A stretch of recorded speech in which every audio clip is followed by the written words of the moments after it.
El Instituto Literario Cultural Hispánico tuvo el agrado de invitar al doctor Rafael Felipe Oteriño en esta tarde que yo estoy segura que va a ser una tarde de fiesta para la poesía, como me dijo una de las compañeras. Y le agradecemos como siempre su aceptación, siempre tiene tan buena voluntad para aceptar las invitaciones. Realmente eso es algo muy meritorio y nos hace sentir realmente como amigos. Su presencia nos honra, por supuesto, hoy y siempre, y yo voy a ser muy breve, porque seguramente el doctor Oteriño me alcanzó esto, pero es mínimo, para presentarles un pequeño currículum de Rafael. Rafael Felipe Oteriño nació en La Plata en 1945, publicó 12 libros de poesía, el último se titula Y el mundo está ahí, en el 2019. Su obra se encuentra reunida en antología poética, Cármenes, En la mesa desnuda, Eolo y otros poemas, y Poemas escondidos. Ha recibido las siguientes distinciones: Primer Premio de Poesía de la Secretaría de Cultura de la Nación, 1985-1988. Conex de Poesía, 1989-93. Consagración de la Legislatura Bonaerense, 1996. Premio Nacional Esteban Echeverría, de Gente de Letras, año 2007. Gran Premio de Honor de la Fundación Argentina para la Poesía, año 2009. Rosa de Cobre de la Biblioteca Nacional, 2014. Gran Premio de Honor de la Sociedad Argentina de Escritores, 2019. Codirige la colección Época de ensayos sobre poesía, donde se publicaron sus libros Una conversación infinita, 2016, y Continuidad de la poesía, 2020. Ejerce la crítica literaria y la docencia universitaria. Es miembro de número de la Academia Argentina de Letras y miembro correspondiente de la Real Academia Española. Un hermoso currículum, por cierto. Te damos la palabra, Rafael. Tendrías que desmutearte.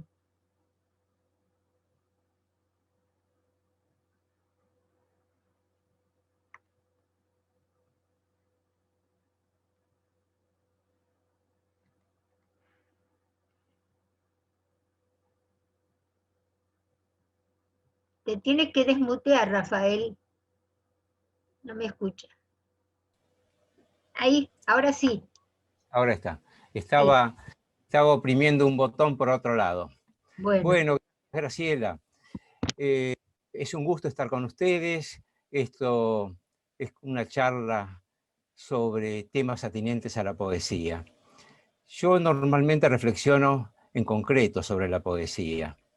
Tal vez porque por mi larga actividad en otros ámbitos, no literarios exactamente, me ha impuesto hacer un poco de pedagogía, de docencia, aclarar qué es esto de la poesía. Ante ustedes no es necesario hacerlo, pero finalmente de tanto estar a veces entre abogados, diplomáticos y otra gente no iniciada en la poesía específicamente, aunque puedan ser gente que disfruta de la literatura, pero viendo que de la poesía tienen una imagen estereotipada, una imagen antigua, la idea de que la poesía es lo lindo, lo bonito, lo dulzón, y nosotros que estamos más iniciados sabemos que la poesía trata sobre todos los temas, no necesariamente lo bonito, no es una sobrelectura de la realidad, sino tal vez es ir hacia adentro,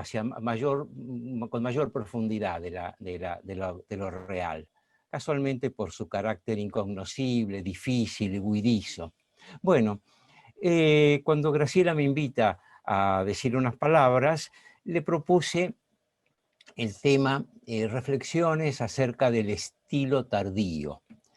No sería de los temas más afines a mí, puesto que, como digo, yo vengo reflexionando sobre poesía, sobre el quehacer literario, qué es el poema, qué hace el autor con las palabras, pero este tema, que tal vez alude más a la temporalidad que a la poesía en sí, me atrae, y ahora voy a un poco a contarles cómo fue esto. Les voy a decir que la primera vez que me topé con la expresión estilo tardío, fue leer las cartas que se cursaron los escritores Paul Auster y John Coetzee. Estoy pronunciando como me han dicho que se pronuncia el nombre de este autor al que todos le denominan Coetzee, pero en realidad se pronuncia Coetzee. Muestro el libro, que fue el que a mí, donde encontré el embrión, la cifra, la palabrita que a mí me conmovió y me interesó ahondar en este tema sobre el que hoy vamos a conversar. El libro se llama Aquí y Ahora y reúne las cartas que se cursaron entre el 2008 y el 2012. En el 2011, estos dos escritores. Uno, sabemos, es el novelista Paul Auster, que también ha escrito poesía, pero sobre todo es más reconocido como novelista, el novelista de Brooklyn, norteamericano. Y el otro, océano de por medio, y muy lejos, es un poeta, es un novelista, propiamente un novelista, Coetzee, de origen sudafricano, pero que está nacionalizado en Australia.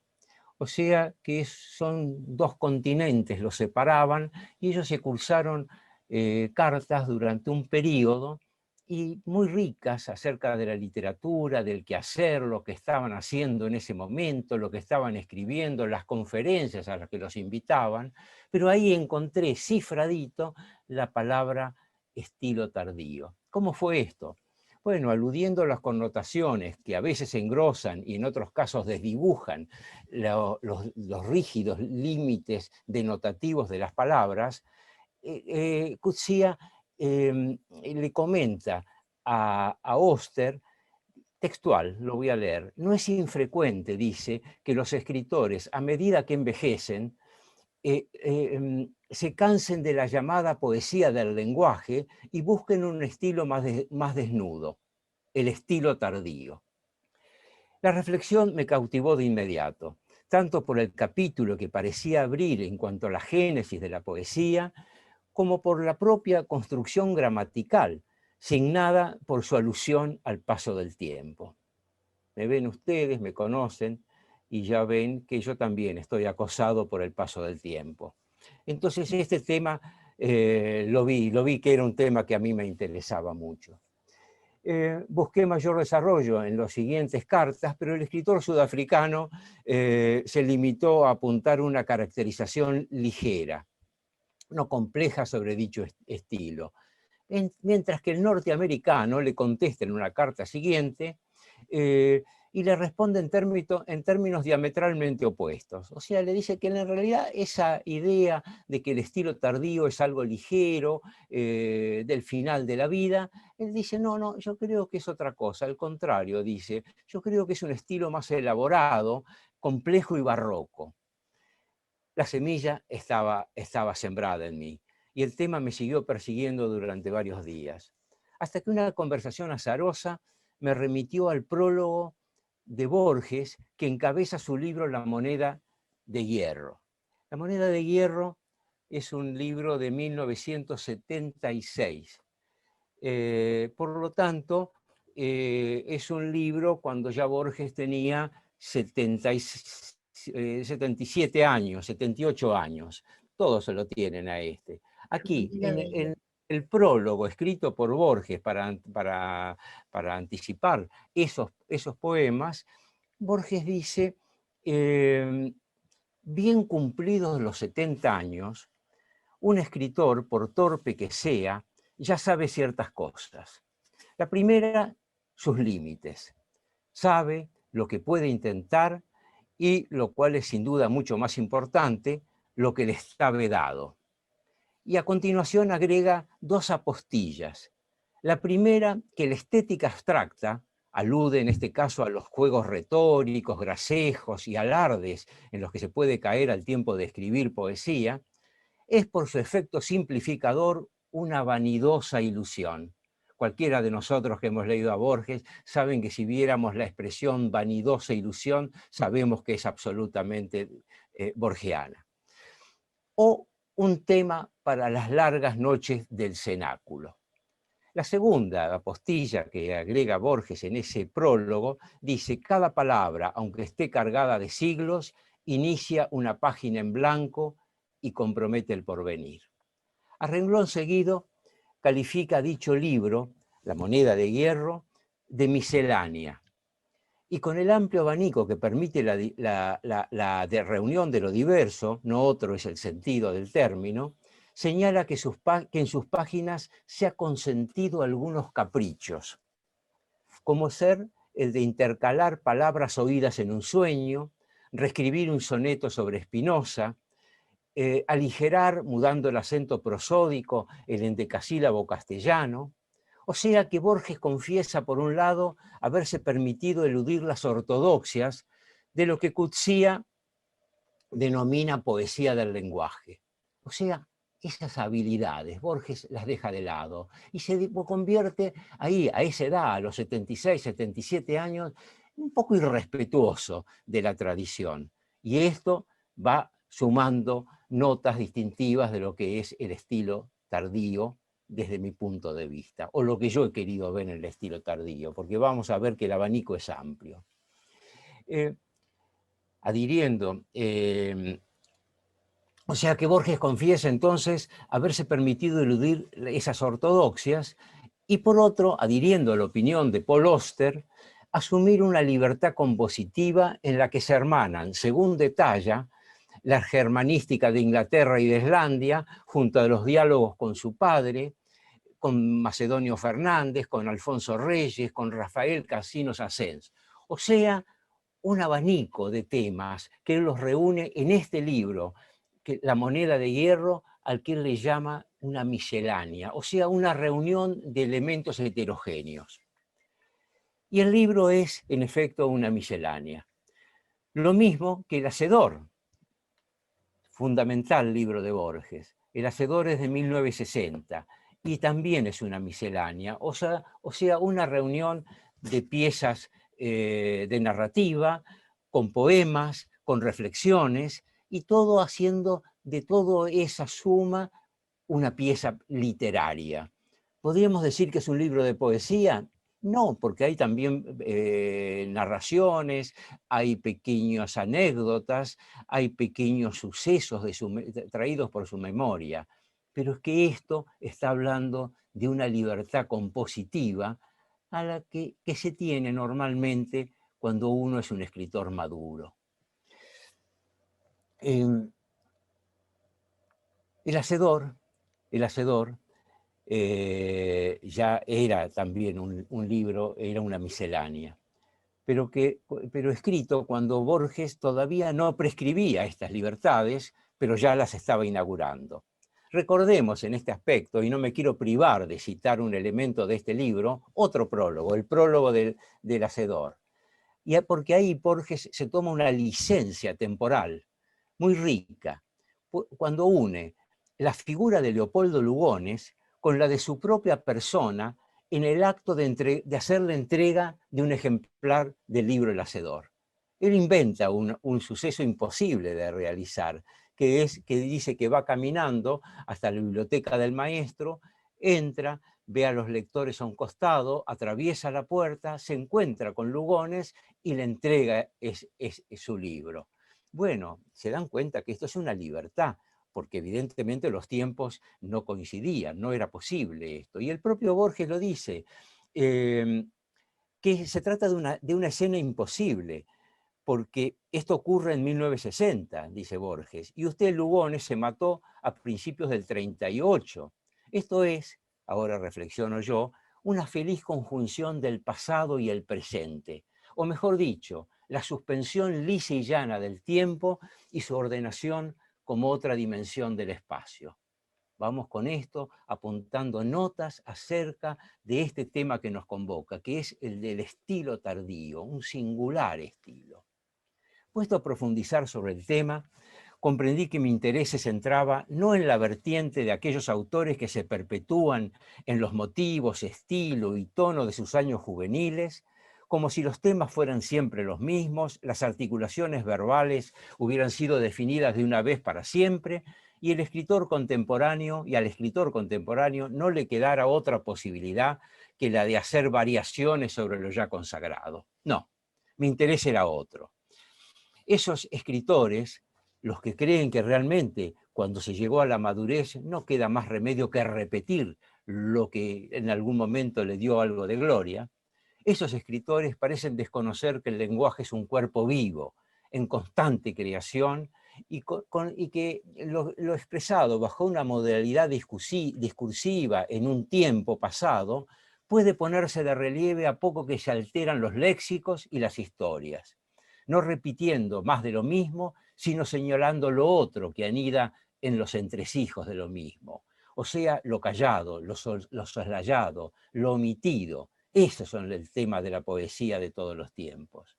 Me interesaba, por el contrario, y es el propósito de esta conversación con ustedes, destacar el giro, la experimentación y el arrojo asumidos por tantos otros escritores que, llegados a una cierta edad, no solo no decaen en su labor, sino que la acrecientan con modos inéditos y hacia direcciones insospechadas, dando muestras de una vitalidad desbordante y también, por cierto, de una ansiedad no menos irreprimible. Para expresarlo desde su mejor perfil, quiero citar el verso de Saint-John Perse, que como una invocación recorre los 8 cantos del poema Crónica. Ya acá Saint-John Perse había recibido el premio Nobel, publica este libro en 1960, y ahí define la alta edad. Él le llama la alta edad, la madurez a la que él ha llegado, y la define de esta manera, o la canta de esta manera. Vejez, mentías, tu lecho era de brasas, no de ceniza. Y así encarnado el asunto, me convoco entonces a decir que el poeta que incursiona en el estilo tardío no tiende a detenerse en el pasado glorioso, sino que se vincula más y más con el presente de los hechos y las cosas y con la interioridad de sus propios fantasmas. Sale a la calle, conversa con los más jóvenes, escucha la radio, lee los periódicos, se deja seducir por las novedades, trata de interpretar las nuevas obras y, lejos de convertirse en un invitado de sí mismo, como aquellos que condensan sus pérdidas en la desdichada afirmación que tantas veces hemos escuchado de que todo tiempo pasado fue mejor, borrar esa expresión. Un poeta que está vivo debe borrar esa expresión. Todo hombre que está viviendo su presente debe dejarla atrás, porque esa es la primera expresión de vejez. Todo tiempo pasado fue mejor. No, el presente es el gran desafío. Bueno, entonces es tomar la extrañeza del cambio como un desafío. Esa es la cuestión. Y díganme ustedes, que son tan amigos como yo de un poeta mayor como es Antonio Requeni, si no le caben estas expresiones.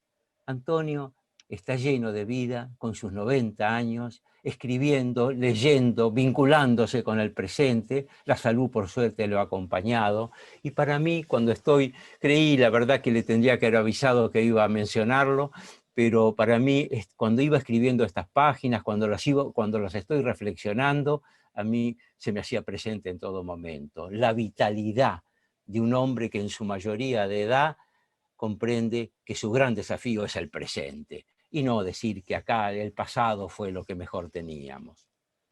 Bueno, un poeta del estilo tardío sabe que su vida e incluso su obra juegan su suerte en el presente histórico. Y lo que es más relevante, sabe por su propia formación que ese presente está alimentado tanto por el estilo elevado, ennoblecido por la tradición de los antecesores, como por el registro humilde de lo mínimo, lo pobre, lo azaroso e irrelevante y casual de cada día. Y que en ese cruce de caminos parece hallarse el secreto que es la clave de la vida. Tal vez este poeta del estilo tardío, así entendido, ve surgir de su pluma un lenguaje desusado, menos comunicativo, más proclive a la acción que al significado, en el que las palabras parecen asumir la consistencia del metal, de la piedra, del hueso, convirtiéndose en expresivas a partir de su propia grafía. La brasa será brasa antes de ser locución de algo candente. La ceniza, materia gris, inane, por encima de su alusiva metonimia. ¿Acaso presencia este poeta la derrota de sus anteriores convicciones estéticas, pero buen intérprete de su tiempo, asume el hecho y asiste al cambio de aquello que por el transcurso de los años había perdido su misterio y había sido reemplazado por giros estetizantes, habilidades retóricas y una técnica musical menguada por la cantinela de su propia reiteración?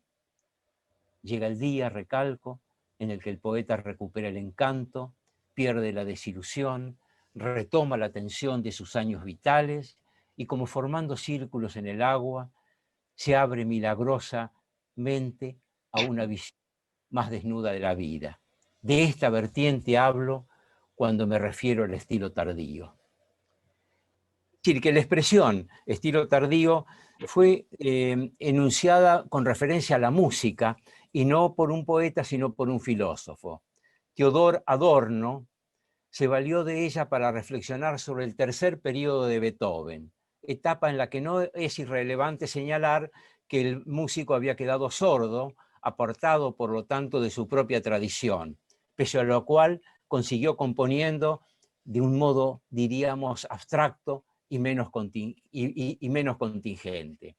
Al estudio de lo tardío en Beethoven, Adorno sumó a Strauss, a Wagner y a Schoenberg, de quienes apunta el hecho de encontrarse en sus obras tardías al final de sus vidas con las capacidades intactas, modulando hechos y memoria, enfrentados por igual al silencio y a los enigmas últimos. Hay que reconocer que este escenario podría llevar a no pocos al anonadamiento. Pensemos en Rulfo, por caso, que autor de solo 2 obras tempranas y con toda una vida ulterior empalidecida por pérdidas y duelos. Pero también están aquellos para quienes los límites, el telón de fondo, eso que en metafísica se expresa con la palabra finitud, se convierten en desafíos y disparadores de una manera distinta de abordar el hecho creador. Edward Said, el poeta y teórico palestino, de origen palestino, retoma el tema del estilo tardío en un volumen póstumo e inconcluso titulado precisamente sobre el estilo tardío.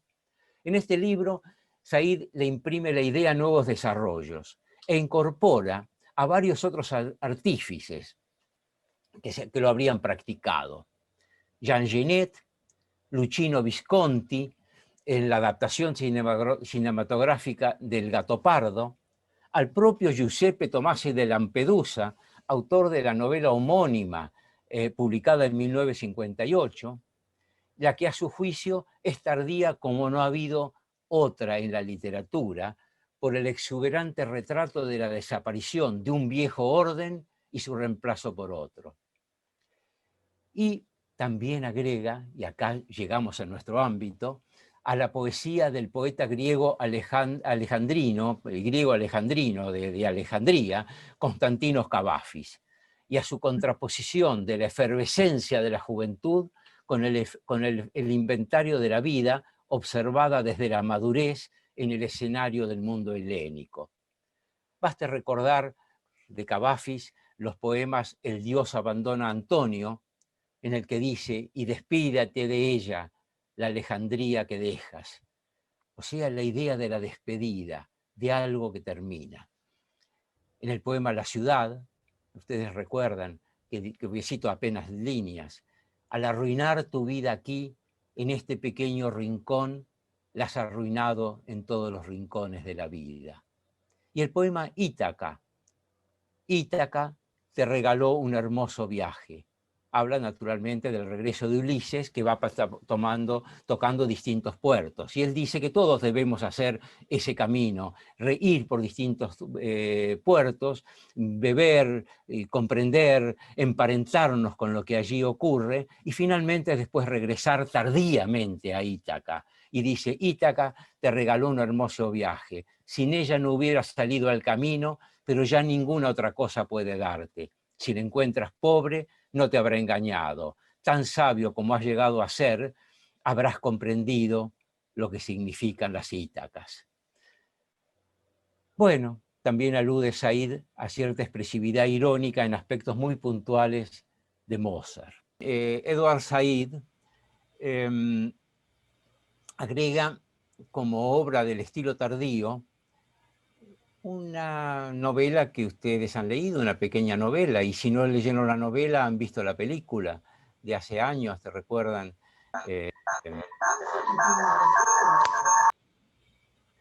Una película con Dick Bogart que se llamó Muerte en Venecia. Sí. Y dice que estas dos, la ópera que hace el musicólogo Benjamin Britten sobre Muerte en Venecia y la novela misma de Thomas Mann, que Edward Said señala que la novela Muerte en Venecia, y por el uso de Venecia como escenario, y también en cuanto a la reunión de aspectos en apariencia irreconciliables, que son la juventud del joven polaco de nombre Tadzio. Alguno de ustedes debe haber visto esta película, es una película deliciosa, de hace, bueno, 30 años tal vez, pero aquí hay una figura, un efebo, Tadzio, que va a veranear, es de una familia noble polaca, que van al Lido a veranear con su familia, y ahí ha llegado un escritor mayor que ha ido a tomar unos días de descanso ahí en verano al sol del Lido, la isla de playa de Venecia. Y ahí, ¿qué ocurre? Que este escritor, que en la película está personificado como un músico, entra en una suerte de deslumbramiento, podríamos llamar de pasión platónica por el joven. Y esto termina, bueno, tristemente, con la muerte de él, transfigurado, desfigurado, viendo que ha perdido la juventud, que su juventud está perdida, que la juventud está en manos de otros, está en ese joven Tadzio. La película yo recuerdo que es deliciosa porque además si Thomas Mann hace del protagonista un novelista, Visconti para su película lo convierte en un músico. ¿Por qué? Para darle entrada y como telón de fondo a la Quinta Sinfonía de Mahler y a su Adagietto en particular, que es una pieza encantadora, también finisecular, de estilo tardío. Entonces, ¿de dónde tenemos? Que si bien Adorno, el filósofo Adorno, es el que acuña la proposición estilo tardío, será Edward Said, que la retoma, quien le imprime o positivo. Este perfil es el que me interesa destacar, porque se trata de un perfil de apertura y no de cierre, y porque apunta a la persistencia y no a la claudicación ni a la renuncia. Por razones más sustanciales que las de la mera simetría, voy a decir que si hay un estilo tardío, debe haber también un estilo temprano. Y acá vamos a saber todos nosotros que hemos transitado ese estilo temprano, es cuando el escritor se vale de un lenguaje de alguna manera prestado. No es el lenguaje propio, no es la voz propia que pedía Rilke, sino se trata del lenguaje aprendido leyendo a otros escritores, que es muy válido, es el comienzo, pero sabemos que el desafío es encontrar la propia voz. Entonces, sí, hay un estilo temprano y hay un estilo tardío. Puesto a destacar las notas sobresalientes del estilo tardío, debo apuntar que aludiendo a obras de creación y no a un mero cómputo de edades, lo tardío en literatura no hace referencia a la mera relación con el tiempo transcurrido, sino a las resultas del tiempo sobre la actitud vital del escritor. Se trata de un escritor que mantiene vivo el sentimiento de asombro. No cede, no transige, no se resigna a poner término a la ininterrumpida construcción del yo y de su propio mundo. El término tardío alude entonces a una expresión de la obra antes que a una cronología de la persona. O dicho con mayor precisión, no es el resultado directo al menos del envejecimiento del escritor, sino de su creatividad al tiempo de escribir, en la inteligencia de que cuando el presagio de la muerte se incorpora a la vida, no queda otro camino que asimilarlo. Y para un artista, que escribir sobre él.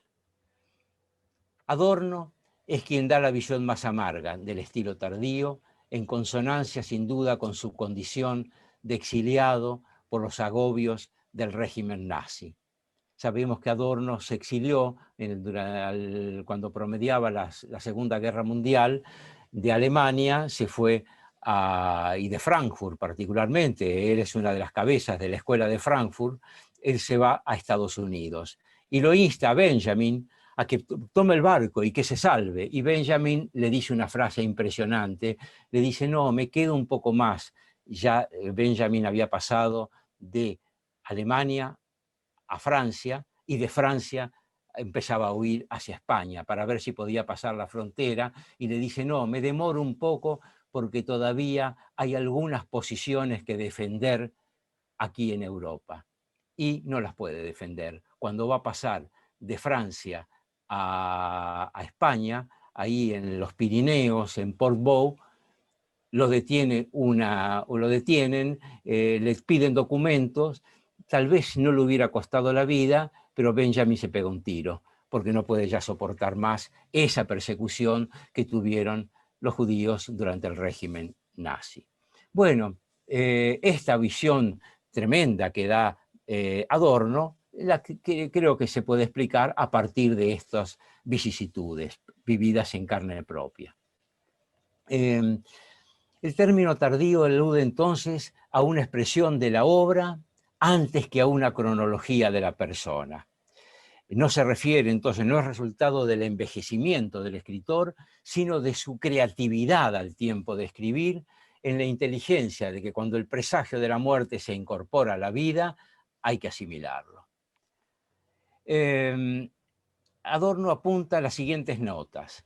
El carácter episódico de estas obras, que están recorridas por ausencias y silencios, su naturaleza fragmentada y desafiante, con muestras de aparente indiferencia por su propio proceso, lo cual conlleva la impresión de que están inacabadas. Quien haya visto las obras finales de Beethoven tiene esa sensación. Hay algo que parece que está fuera del tiempo, son como anacrónicas. La eliminación de todo rasgo ilusorio y la consiguiente clausura en lo referido al sentimentalismo y la nostalgia, lo que les confiere una llamativa objetividad. Su carácter caprichoso y excéntrico, alejado de toda síntesis, extremo que las configura como un universo singular dentro de la obra del autor. La idea de que no se puede ir más allá del estilo tardío, pero que se puede ahondar en sus aspectos colaterales, tanto sean estos amargos como felices. Todo esto conduce, según Adorno, a un sentimiento trágico. No se asemeja, dice el autor, a una fruta de estación, sino a una fruta que ha madurado en exceso y deja percibir la totalidad perdida. Said, en cambio, da un paso más allá y destaca en los autores el valor de crear, en plena posesión de sus capacidades verbales, un lenguaje que tiende a reconciliar lo inconciliable mediante la transfiguración de la realidad ordinaria en una inédita composición. No representa un límite, sino el intento de reunir todo de nuevo bajo el impulso de una renovada energía. Borges habla de caprichos, O sea, Borges estaría del lado de esta mirada positiva, que no se debe leerse los descaprichos más que como ocurrencias, variaciones, libertades. Coetzee, o Coetzee, como se debe pronunciar, pero a mí me cuesta incorporar esta expresión, es más simple. Dice que el estilo tardío linda con el sabio ideal de un estilo sencillo, contenido y sin ornamentos, acompañado, eso sí, por el énfasis puesto sobre ciertas cuestiones de importancia capital, como lo son las inveteradas preguntas sobre la vida y la muerte. Y ejemplifica lo dicho con el emplazamiento de 3 fases en la vida del autor. La primera, cuando se plantea una gran pregunta. La segunda, cuando se esfuerza por contestarla. Y la tercera, cuando ya cesa en todo intento de contestarla y se deja simplemente contemporizar con el presente. Bueno, poniéndome del lado de los que se pronuncian por el sesgo positivo, y ya con esto voy terminando, o sea, poniéndome del lado de Borges, de Edward Said y de Coetzee, esbozo una tentativa de síntesis a partir de lo que entiendo son los 2 valores fundamentales de este estilo. La libertad mental y compositiva, por un lado, como una forma de organizar la memoria y construir puentes que conducen a una más franca creatividad, y la imaginación, liberada de toda convención, por otro, puesta a unir lo que la vida desata y a recuperar lo que el paso del tiempo extravía. No el estilo tardío como expresión de lo pasado, lo envejecido, sino de lo novedoso, inédito y sorpresivo que aún puede deparar la vida. No una sobreactuación, sino un dejar caer las máscaras y continuar hablando. Vienen en mi auxilio consagrados maestros. Henri Matisse, con sus papeles pintados y recortados con tijera. Ustedes han visto esa última pintura de Matisse, cuando él ya estaba postrado en una silla de ruedas y no obstante siguió pintando, pero claro, tenía dificultad para el acceso al óleo, a la tela, que le exigía desplazamientos y ponerse de pie y tomar distancia, y entonces él pidió que le llevaran papeles pintados y una tijera y siguió componiendo de esa manera, o sea, vitalidad en el final de la vida. Y esto no pasó sino a ser unas composiciones precursoras del op art. Aquel op art, recuerdan, de los años 70, 80, que acá también estuvo una gran preponderancia aquí en ámbitos del Di Tella. El vigoroso Picasso, renovando su obra hasta el final de sus días, desde el más depurado clasicismo hasta el irreverente humor de su etapa otoñal. El poeta Oden, forjando nuevos poemas con los versos de viejas composiciones suyas abandonadas. Esto yo lo he rastreado, lo he leído y ocurrió, por eso se los desnudo y se los comento a ustedes, como para que sepan que no hay que tener pudor tampoco de alguna línea válida de un poema que no pudimos llevar a la orilla de vida, que no pudimos concluir, puede perfectamente alimentar un próximo poema. Y Oden tenía eso, guardaba algunos poemas que de golpe no, se habían frustrado, no los pudo realizar, pero tenían una línea o 2 que valían la pena, y las guardaba y le servían para otro poema. Bueno, eso es un signo de vitalidad y de creatividad. Ernesto Cardenal, ustedes saben que su último libro, Ernesto Cardenal murió hace muy poco, pero su último libro lo hizo compusiendo casi de manera física el poema. Anotaba en unos papelitos sueltos líneas de versos. Los ponía sobre una mesa y los iba desplazando con el dedo hasta formar composiciones.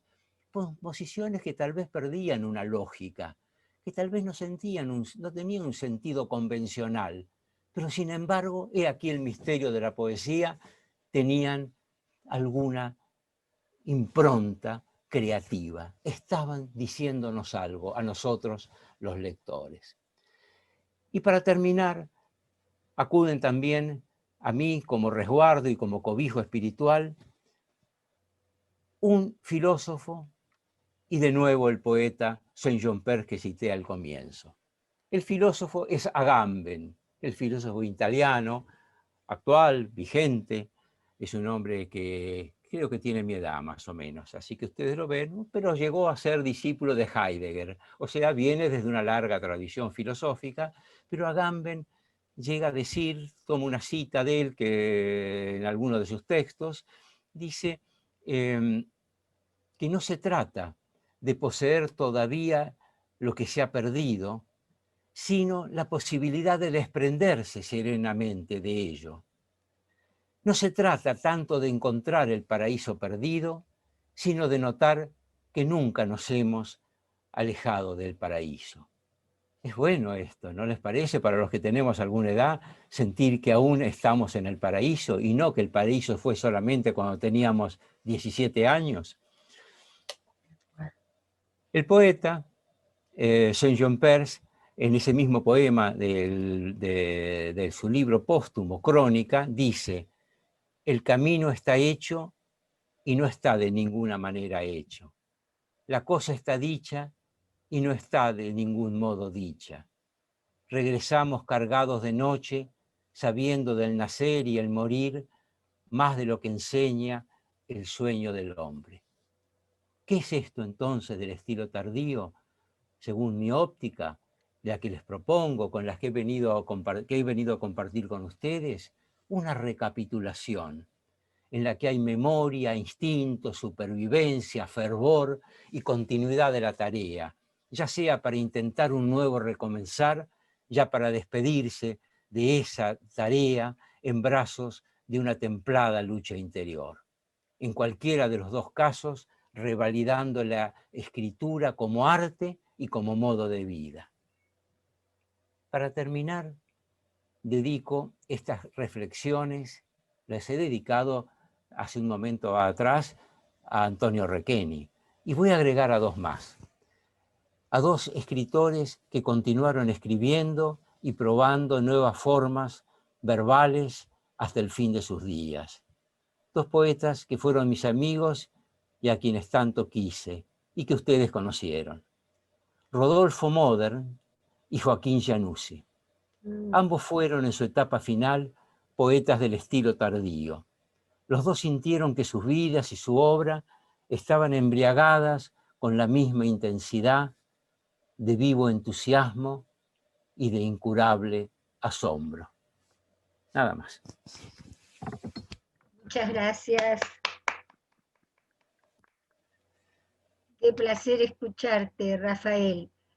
Quiero cederle ahora la palabra a la vicepresidenta del Instituto Literario y Cultural Hispánico, Berta Bilbao Richter, que nos está acompañando, por supuesto.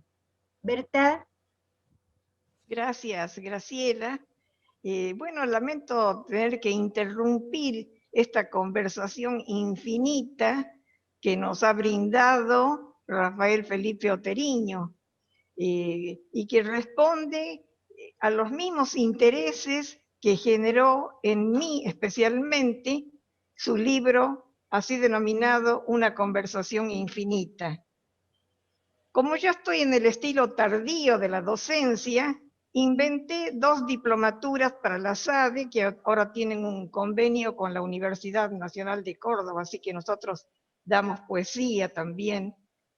Y cada vez que comienzo a decirles que vamos a tratar sobre la poesía, veo caras extrañas, caras de molestia, caras de fastidio y algunos versos, porque está tan depreciada la poesía últimamente. Bueno, algunos de mis amigos estudiaron por qué la poesía está tan depreciada, como Osvaldo Rossi, que está aquí presente.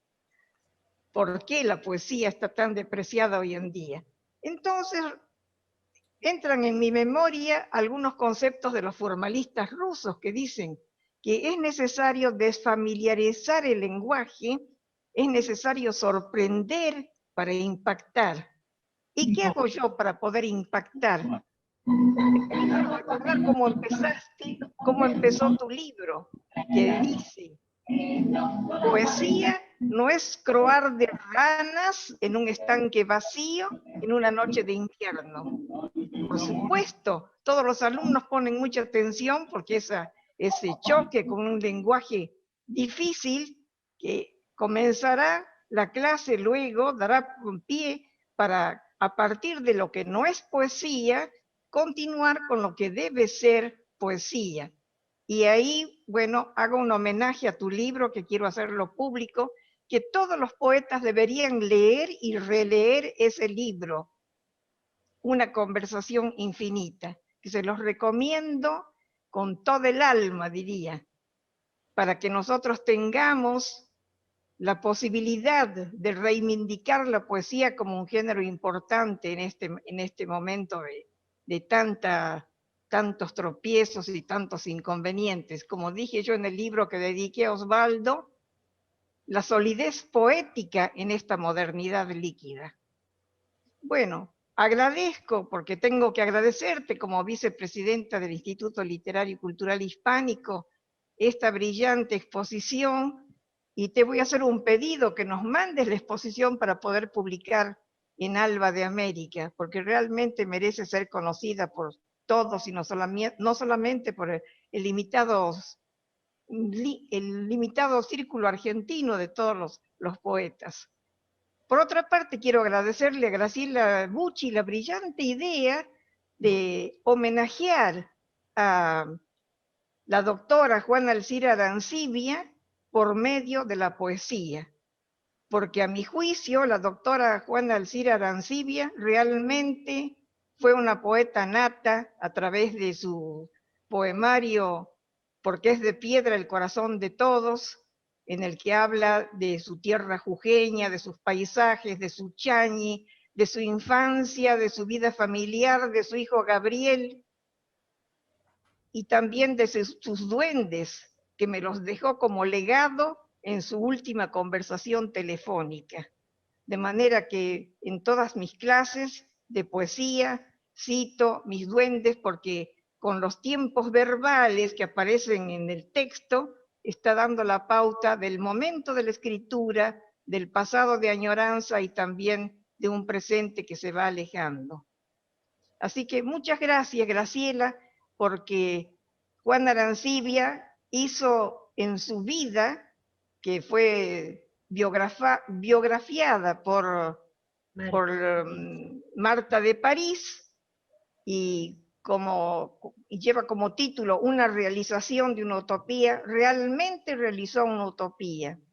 Hizo realidad sus sueños de armar un instituto que agrupara a todos los escritores argentinos e hispanoamericanos. Y fundamentalmente porque tuvo una ética de vida, y porque, como siguiendo a Heidegger, diría que habitó poéticamente en el mundo. Así que muchas gracias, Graciela, muchas gracias a todos los participantes, y muchísimas gracias especialmente al doctor Oteriño, que nos ha brindado tan hermosa conferencia. Muchas gracias a todos. Gracias, Rafael. Nuevamente, un sostenido aplauso. Gracias, gracias. A ustedes, muchas gracias. Muy claro, muy didáctico, muy ameno. Y por supuesto con contenidos sumamente nutritivos para el espíritu y para la mente. Gracias, Rafael. Hola, Norberto. Bueno, nos despedimos. Ahora sí, no sé, tenemos unos minutos. Felicitaciones, Rafael, y Berta. Gracias. Saludos, Karina. Gusto gracias, Norberto. Acá tenemos, bueno, han enviado comentarios en el chat. Marcela de Luca dice esperanzador. Adel al doctor Oteriño y organizadores, una tarde para aprender. Muchas gracias, fue un placer escucharlo, de Gladys Heredia a todos. Bueno, Graciela, yo quisiera hacerle una pregunta al doctor Oteriño. Bueno. A mí me llama la atención la diversidad de estilos que hay hoy en día en la poesía nuestra, especialmente en Buenos Aires. ¿No te parece que sería conveniente que los poetas se agruparan en torno a algunas figuras para armar una especie de manifiesto de lo que es la poesía en estos momentos? Yo creo que la diversidad es buena, creo que la diversidad es buena. No veo la necesidad de hacerlo. En todo caso, sí, hacer docencia, hablar de estilos, hablar de épocas, pero no creo que haya que tengamos nosotros, por lo menos los profesores de letras, desde la universidad. Bueno, muchos de ustedes son profesores de letras y lo harán desde sus distintas academias y ámbitos, pero no creo que sea necesario unificar el criterio. Lo que sí podríamos reflexionar, sobre lo que podríamos reflexionar, es sobre la noción de verso. Ustedes saben que yo estoy desde hace tiempo trabajando sobre ese tema, sería para otra charla, porque lo que veo es que se ha perdido la noción de verso, que es el núcleo básico del poema. La poesía se hace con versos.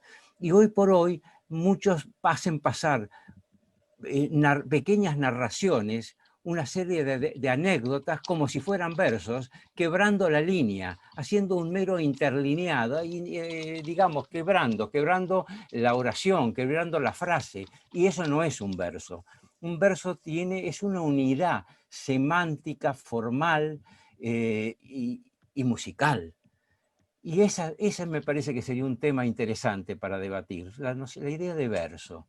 Yo les digo que estoy un poco reflexionando sobre el tema, algo tengo escrito, porque me parece, veo a diario, encuentro poemas jóvenes, y está muy bien que la variedad exista, pero me parece que si vamos a hablar de poesía, tenemos que tener la noción de que la poesía se hace con versos, y un verso no es simplemente una oración o una frase cortada, interlineada, no es eso. Un verso tiene un ritmo, tiene una música, tiene una intensidad semántica. Bueno, tal vez leyendo un poco, los clásicos son los que a veces nos enseñan un poco de esto, podríamos hoy, en el presente, en la poesía contemporánea, sin bajar línea, pero sí examinar, leerla desde ese punto de vista. Que me parece que está muy bien que se aproxime la gente a la literatura, está muy bien que se aproxime a la poesía. Lo que pasa es que lo que no me termina de convencer es que le llamen poesía a todo. Y a veces veo y leo y es como si fuera un cuentito interlineado. Y eso no es la poesía. Sí. Claro, acerca de lo que dices, a mí me contaron como anécdota que Borges solía decir que hay poetas que hacen prosa cortada a la Bartola. No sé si sería cierto con ese humor que tenía Borges, obviamente.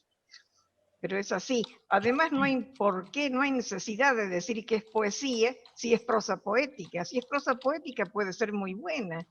O si es un cuento, puede ser muy bueno. Si es un relato, puede ser muy bueno. Debe ser dar el nombre justo a lo que uno hace, ¿no? Bueno, gracias.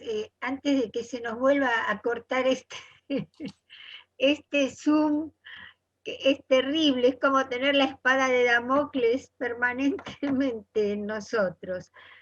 Muchas gracias a todos y especialmente al doctor Oteriño por habernos acompañado en esta tarde.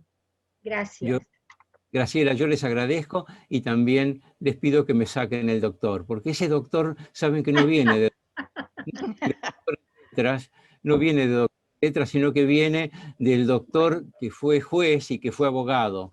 Pero me ha quedado atrás todo eso. Yo hice 2 actividades paralelas y hace años, ya por lo menos 15, que ya el derecho quedó atrás en mi vida. Así que ese doctor adjudicado a las letras no lo agradezco. Bueno, lo tendremos en cuenta. No, pero a lo mejor te sirve para el discurso argumentativo, porque vos haces discurso argumentativo cuando haces ensayos, es decir, tenés que explicar por qué motivo es bueno el poeta que eliges para comentar, así que no viene mal. Además dijiste en tu conferencia que no hay que rechazar el pasado, hay que tener el pasado, aceptarlo y proyectarlo al futuro para ser escritores con ese estilo tardío. Esperemos que todos podamos estar en el estilo tardío, al menos yo estoy en el estilo tardío. Interpreto que lo que quiso decir Rafael es que en este momento de su vida se siente más poeta que abogado. Sí, no, claramente. Creo que el nombre de uno, el de todos ustedes, Graciela, Berta Bilbao, Norberto, María Cristina Di Lernia, y bueno, podría citarlos a todos los que están presentes, el nombre ya es poesía. El nombre de ustedes uno se identifica con poesía. No necesita un doctor ni un oficio. Ser poeta es insertarse en la vida de un modo muy singular, muy especial, muy amplio, muy rico, y yo creo que tenemos ahí una tarea y tenemos una gracia en tenerlo con nosotros. Así que bueno. Sin duda. Gracias. Gracias a todos. Y feliz de haberlos. Hasta la próxima. Muchas gracias. Muchas gracias.